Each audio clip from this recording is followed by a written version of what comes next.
Ang ruta namin is Pagsangkan, going to Kalumpang, and hoping na matawid namin yung hanging bridge. Then, labas kami na Magdalena.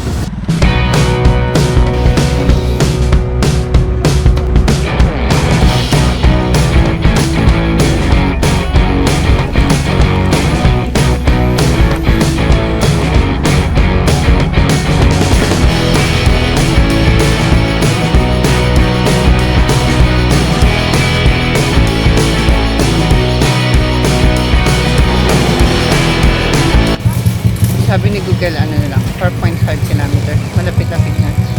Nakakapagod din pala kahit flat. Yung tinatakbuhan mo. Hingal din, pero hindi masyado tulad ng pag-ako. So, tara na lang.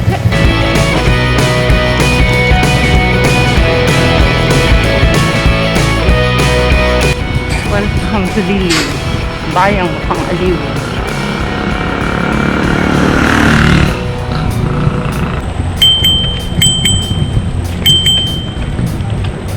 Karaan po.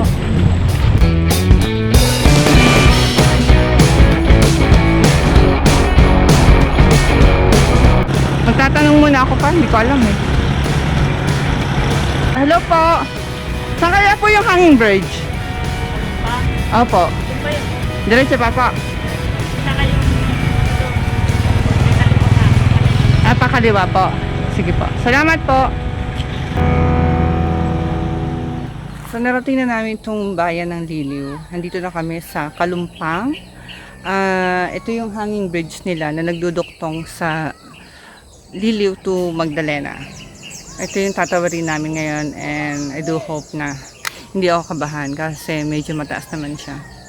So, napaka-presko ng hangin. As you can see, marami rin puno. Merong isang daan dito na siguro sa isa sa mga baryo ng Liliw pupunta. Ito. Here. Anyway, let's go ahead and ito na, ang adrenaline rush. Okay.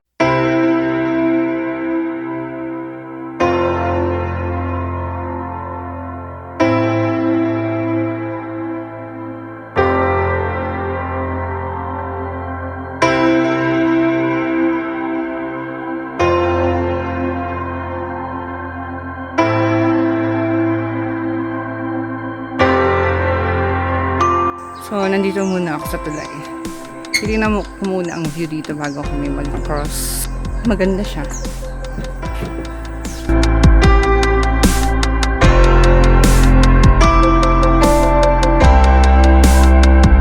Hindi ako binigo. Hindi ako na-disappoint. Although luma na rin. Pero naman nadadaanan na siya.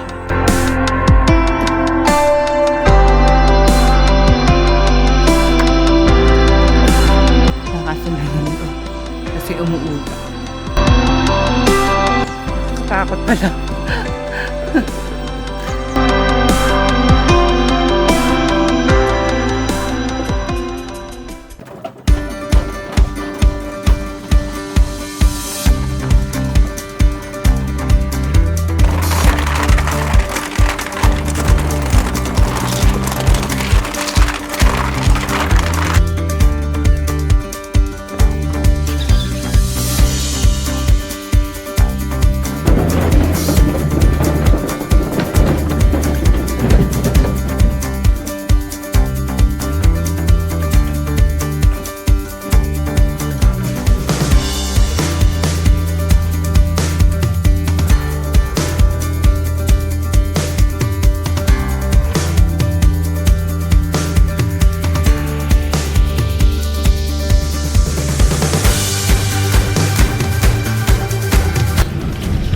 Thank you. Sako pa daw ito ng Liliw. Isang barangay ng Liliw. Pero pag tapos nito, Magdalena na. Medyo maliliit ang kalsada nila dito. Diskasya naman ng isang sasakyan. Pero yung kanina, motorsiklo lang at bisikleta ang kasya. Sobrang kitid. Tapos ito lang buhay nila dito. May isang maliit na tulay.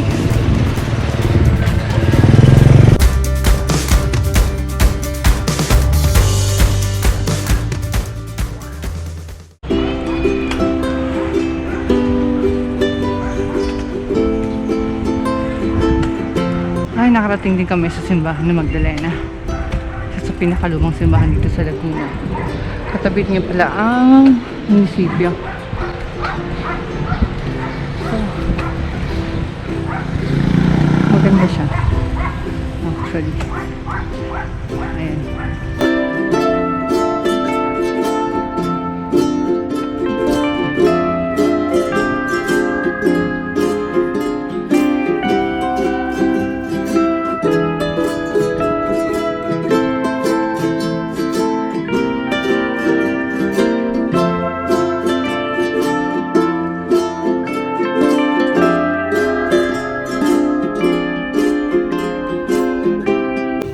Namin ang Magdalena.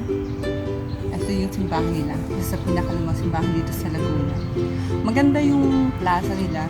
Compressed na. Dito na yung munisipyo, simbahan, school. Tapos meron din silang walk of fame.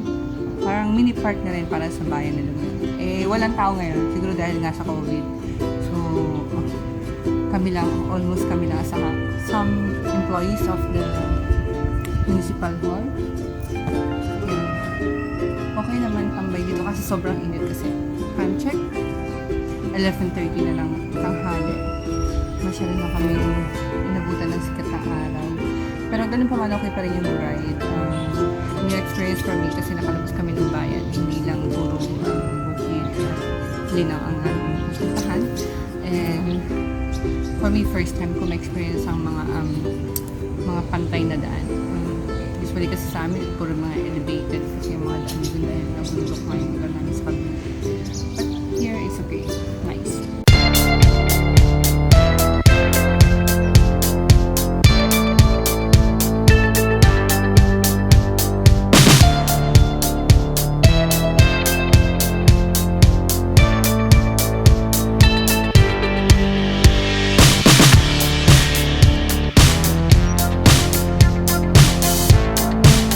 Magdalena, meron silang tinatawag na Walk of Fame.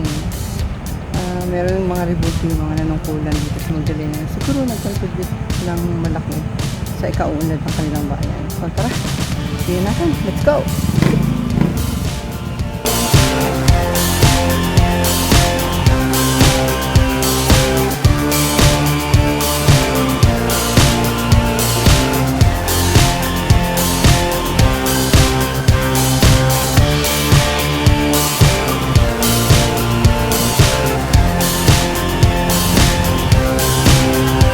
Bukay papuntang dam. Ha? Dam. Sa Malapit Revision, kanan kayo. Oo, diretso yun. Kanan. Kada kayo ng Barangay Bukal. Malayo pa po ba? Malayo pa.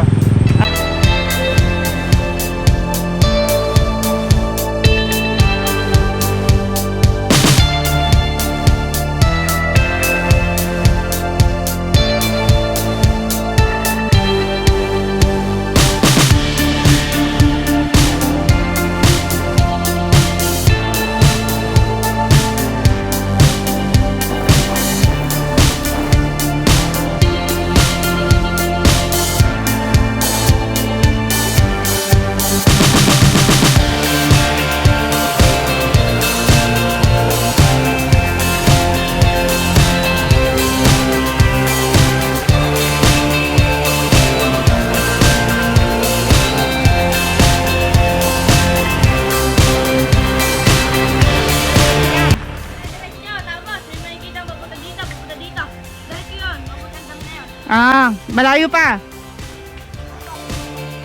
Sige, salamat.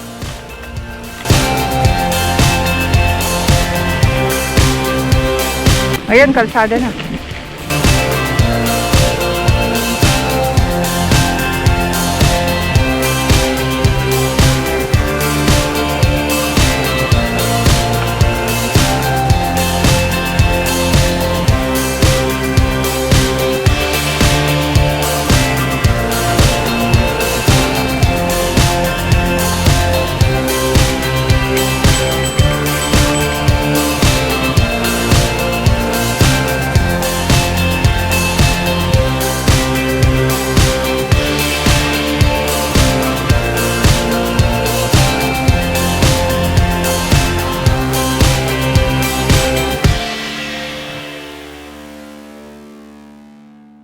Ito yata yun pa eh. Sabi eh, dire-diretso ano? Ito po ba yung papuntang dam? Malayo pa po, ang lakad. Thank you po.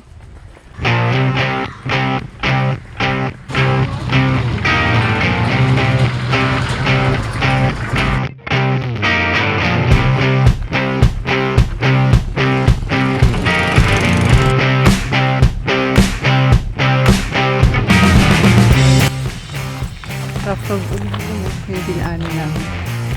Hindi na ako nagbaka sakaling mabutasan ng gulong. Kaya hindi na kami sumakay. Mahirap na pauwi naman. Ayan. Pero pagdating naman dito sa ano na, Kings na yung kalsada. Hindi lang sa mga ibang mga 300 meters nata. Na-rough road yun. Papuntang Balanak Dam. Okay. So, try na ako. So, after ng medyo mahabang ride, dahil medyo naligaw kami, hindi ba naligaw? Malayo lang yung naituro na napagtanungan namin. So, mas kinisdo ang daan doon. At the end of the day, ganun doon pala, rough road din pala ang madadaanan namin. Anyway, narating namin ang Balanak Dam and walang tao dito, kundi kami. Siguro dahil weekdays and may COVID din. Mas may tao siguro pag weekend na walang. So, let us see. Let's check. Magandang tubig. I promise.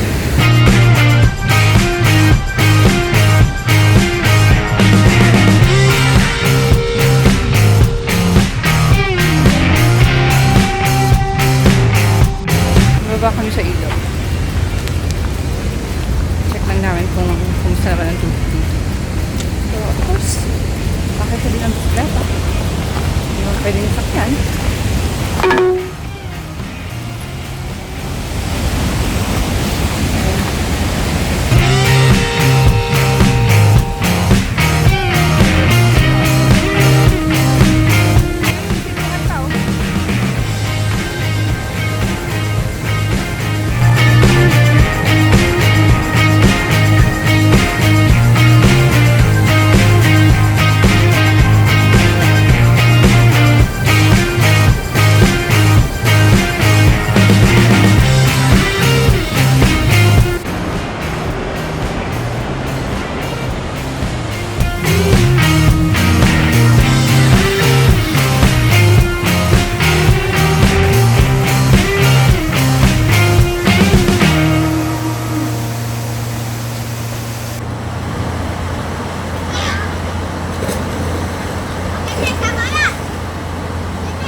Good thing na napuntahan namin. Malapit lang pero napuntahan